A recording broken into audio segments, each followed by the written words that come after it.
Hola les Banks, comment vous allez? J'espère que vous allez bien, que vos proches vont bien aussi, que tout le monde se porte mieux. Moi ça va, tranquillou, comme un bon vieux mardi avec ce temps très moyen. Bon, nouvelle vidéo. Comme je vous avais dit dans ma précédente vidéo sur les débriefings que j'avais fait sur le match Azerbaïdjan-France, on va y arriver, et Italie-Norvège. Et je vous avais dit que j'allais faire une petite vidéo sur la Norvège pour donner un petit peu mon avis sur cette équipe qui, je trouve, me donne du plaisir, me donne bonne impression aussi. Concrètement, la Norvège, je trouve que c'est une équipe qui est vachement cohérente, qui est vachement combative. Je trouve qu'il y a des joueurs, il y a l'expérience, il y a la jeunesse, il y a la folie aussi de cette équipe-là, je trouve. Et souvent, cette équipe-là, elle est emballée dans une folie et elle a des matchs où elle peut t'envoyer des top scores, tu vois. Bah, la preuve, l'Italie 4-1. Ils avaient battu, bon, la Moldavie au mois de septembre, je crois que c'était. J'ai la tablette. C'était 11-1, tu vois. Donc non, voilà, c'est vraiment une équipe, je trouve, qui pratique un football huilé, un beau football. C'est physique, c'est technique, c'est intelligent. Ils savent quand attaquer et ils savent quand défendre. Ils savent aussi défendre en bloc bas et ils savent attaquer en équipe. Avec ou sans ballon, ça coulisse parfaitement. Franchement, la Norvège, c'est. Moi, voilà, comme je vous ai dit, je suis désolé, j'ai un peu soif. Je vous demande 2 petites secondes, hein, les gouttes.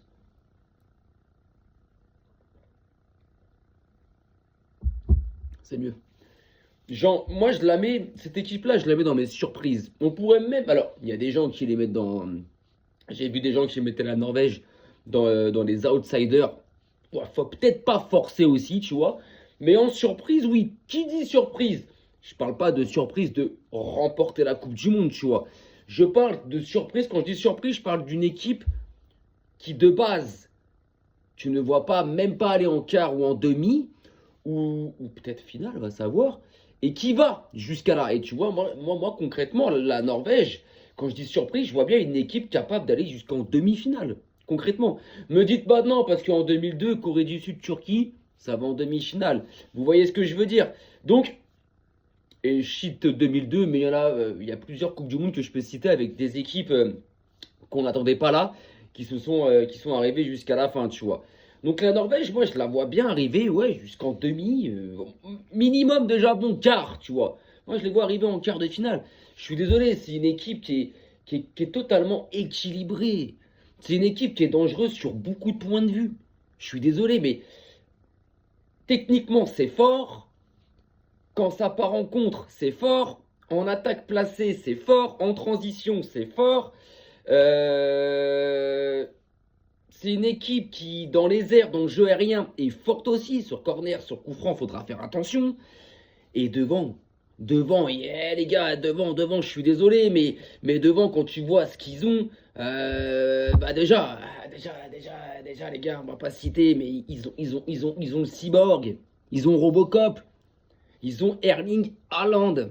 Déjà, quand t'as ça en numéro 9, waouh! Alors en plus, de base, il y a Sorloth, mais c'est rare qu'il joue avec. De base, il joue en 4-3-3. C'est vrai qu'il joue en 4-3-3. Généralement, le sélectionneur norvégien, Solbakken, il joue avec 4 défenseurs, 3 milieux de terrain plus axial, mais après, avec le ballon, ça s'écarte. T'as compris? Et 3 attaquants. Sorloth sur le côté droit, Noussa sur le côté gauche et Haaland dans l'axe. Mais il peut aussi bien jouer en 4-4-2. En fait, c'est une équipe qui est capable de s'adapter à son adversaire ou dans le match, elle est capable de changer de dispositif. Excusez-moi, il est sorti tout seul celui-là. Elle est capable de changer de dispositif. Elle peut passer de 4-2-3-1 à 4-3-3 à 4-4-2. Et ça en fait une force. Ça veut dire pour l'adversaire, à lire ça, c'est compliqué. C'est compliqué. Donc c'est une équipe, moi, que j'apprécie. C'est une équipe qui ramène de la folie. Concrètement, tu prends leurs joueurs. Ils ont des joueurs Berg, ça joue au ballon. Torstvedt, ça joue au ballon. Noussa, ça joue au ballon. Sorloth, Haaland, on va pas les refaire, on les connaît. Moi qui suis la Liga de très près, Sorloth à l'Atlético ou avant à Villarreal, ou même à un moment donné quand il avait signé aussi au Celta Vigo, on sait, on connaît le bonhomme, on sait de quoi il est capable. Ils ont une défense centrale, Ager et Egem, c'est costaud, c'est grand, c'est physique, dans les airs ça s'impose. Maintenant peut-être qu'en vitesse, c'est pas les plus rapides. Et sur les côtés, Wolf et Riersen, c'est autant bon défensivement que offensif. Ça peut être des pistons, ça peut. Donc franchement, c'est une équipe qui est équilibrée. C'est une équipe qui se prend pas la tête. C'est une équipe qui est capable de s'adapter à l'adversaire sans rechigner. S'ils doivent défendre tout le match, c'est ce qu'ils vont faire. Mais c'est pas leur truc. Ils aiment avoir le ballon. Ils aiment jouer. Cette équipe-là, ils aiment jouer, tu vois. Donc franchement, moi, la Norvège, c'est une équipe que j'apprécie. Tu prends leur dernier match. Je suis désolé, mais on va prendre leur dernier match. Je suis désolé, mais tu prends leur dernier match, tu vois. Ils battent l'Estonie le 13 novembre. Ils battent l'Estonie 4-1. Juste avant ça, ils font match nul contre la Nouvelle-Zélande, un partout. Après, au mois d'octobre, ils tapent Israël 5-0 et la Moldavie 11-1. 11-1. Et au mois de septembre, ils battent la Finlande 1-0. Tu vas me dire, ouais, c'est serré. Alors après, dommage, j'ai pas... Donc ça, c'était à domicile. Non, sur les 5 derniers matchs. Maintenant, tu prends à domicile, une forme extérieure. Extérieur, ils vont battre, donc, comme j'ai dit, l'Estonie. Ils ont battu, bon, après c'était au mois de mars, on remonte un peu plus lointain. Ils ont battu Israël 4-2, la Moldavie 5-0, la Slovénie 4-1. Après, j'avoue, l'année dernière, au mois d'octobre, donc il y a un an et un mois, ils avaient pris 5-1 contre l'Autriche. J'avoue. Mais c'est leur seul, je crois, petit bémol, tu vois. C'est vraiment leur seul petit bémol, j'ai l'impression. Mais sinon, non, c'est une équipe qui joue, c'est une équipe concrètement qui donne plaisir. Tu te poses devant un match de la Norvège de la Norvège en 2025, t'apprécies, tu kiffes. Tu vois, je vais pas te dire que tu prends ton pied, mais tu sais que tu vas passer un bon moment, tu vois. Tu prends, regarde, au classement. Dans leur groupe, il y a l'Italie, il y a Israël, il y a l'Estonie, il y a la Moldavie. Ok. Ils ont terminé premier de leur groupe. Premier de leur groupe avec seulement 0 défaite. 0 défaite. On aurait pu se dire, tiens, ils peuvent, s'ils doivent avoir une défaite contre l'Italie, ça ne sera pas choquant. Non, 0 défaite.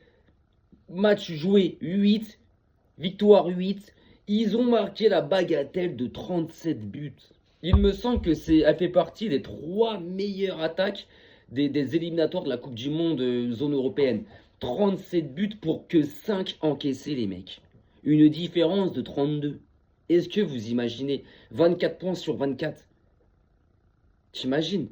Les 2 seules défaites de l'Italie, c'est face à eux.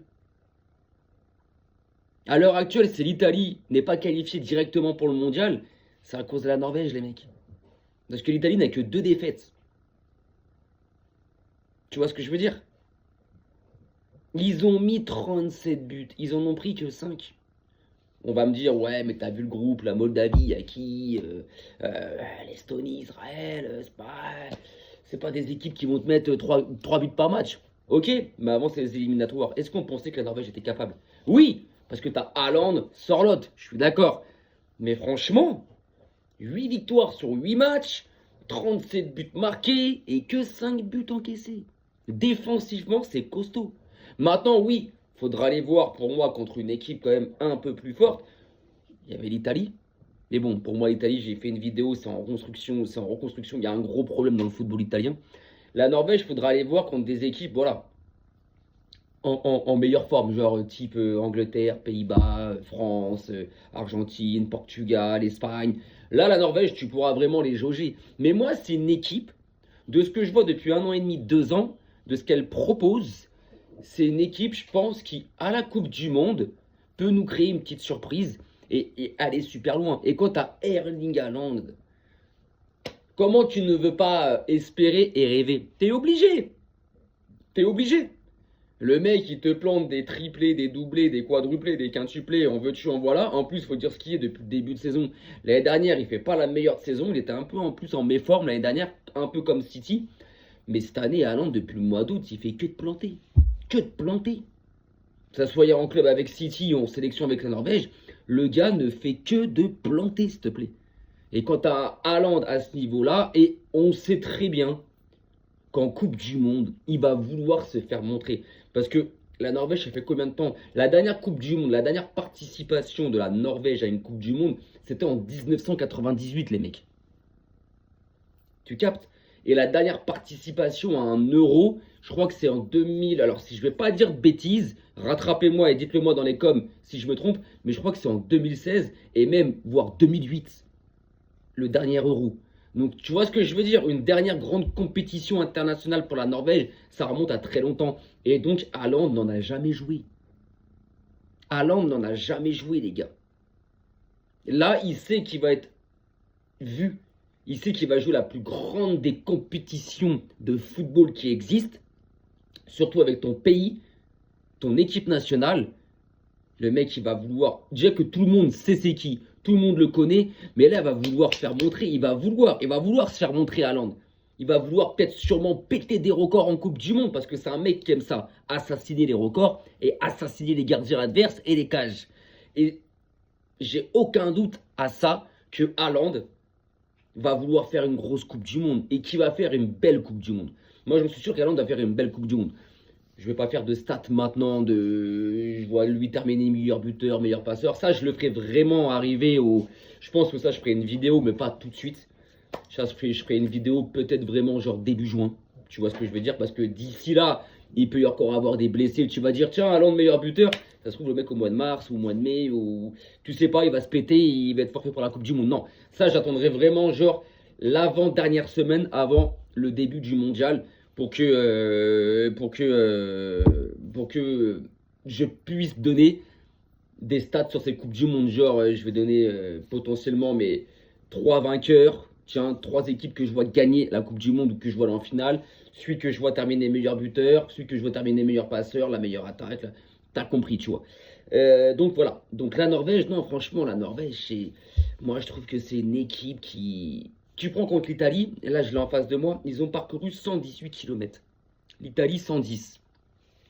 C'est une équipe, elle n'a pas peur de se fatiguer. C'est une équipe, elle a du cardio. Je vous ai dit, elle allie expérience, vieillesse, et jeunesse et folie. Et entre les deux, ils ont trouvé l'équilibre. Donc ils s'en fichent de défendre, de devoir courir, de se battre. C'est des mecs du Nord, hein. On parle de Vikings là pratiquement. Donc les mecs de se battre, ils s'en tapent complètement. Donc moi la Norvège, c'est une équipe qui concrètement me fait plaisir à voir joué depuis 1 an et demi, 2 ans max, parce qu'avant ça c'était un peu plus compliqué, mais fait plaisir à voir jouer. Quand je regarde un match de la Norvège, bon, je ne regarde pas tout le temps, mais cette année, les 2-3 matchs que j'ai pu regarder d'eux, dont le dernier contre l'Italie, je suis désolé, mais j'ai pris du plaisir devant ma télé. Ça joue au ballon. Tu vois des belles phases de jeu. Tu vois des belles phases de jeu. Ça joue au ballon. Donc concrètement, quand tu es amateur de football, t'apprécies. Donc voilà pourquoi, pour moi, j'en fais une surprise de la Coupe du Monde. Avec le Sénégal, je mets le Maroc dedans. Donc voilà pourquoi j'en fais vraiment une surprise de la Coupe du Monde. Voilà, pour moi, mes 2 surprises, ça sera Norvège ou Sénégal. Après, il y a le Maroc, bref. Mais mes 2 plus surprises que je dirais pour moi, les 2 équipes que je vois le plus être une surprise, c'est la Norvège ou le Sénégal. Voilà. Donc vraiment, cette équipe-là, je vais la suivre. C'est la Coupe du Monde, je vais la regarder aussi. Je ne pourrais pas regarder tous les matchs de la Norvège, c'est sûr. À côté, on a tous aussi une vie privée, on a tous notre équipe nationale aussi à suivre. Mais je suivrai de très très près leur confrontation. Et franchement, je pense qu'ils peuvent faire quelque chose. Alors, de là à aller la gagner, j'ai pas dit ça. Mais ils peuvent aller titiller des équipes et concrètement leur faire mal. Haaland peut faire mal à n'importe quelle défense. Sorloth aussi, je suis désolé. Donc, à voir. Mais en tout cas, moi, je place la Norvège parmi une de mes surprises pour le mondial. Voilà. Bon les gars, ma petite vidéo est finie. Sur ce, je vous souhaite donc du coup un bon mardi, une bonne semaine. Là, le Barça joue samedi à 16h15 au Camp Nou. Enfin le retour à la maison. Pas à 100%, mais avec 45 000 déjà supporters, c'est déjà ça contre Bilbao. Donc cette semaine, j'ai pas d'autres vidéos prévues. Peut-être que je vais trouver d'autres sujets, sûrement. Mais pour l'instant, ma prochaine vidéo sûre et certain à 1000%, ça sera mon débriefing du match Barça-Bilbao samedi vers les coups de 18h30 après que le match est terminé. Donc voilà. Bah l'équipe, sur ce, prenez soin de vous, prenez soin de vos proches et je vous dis à la prochaine. Arrivederci.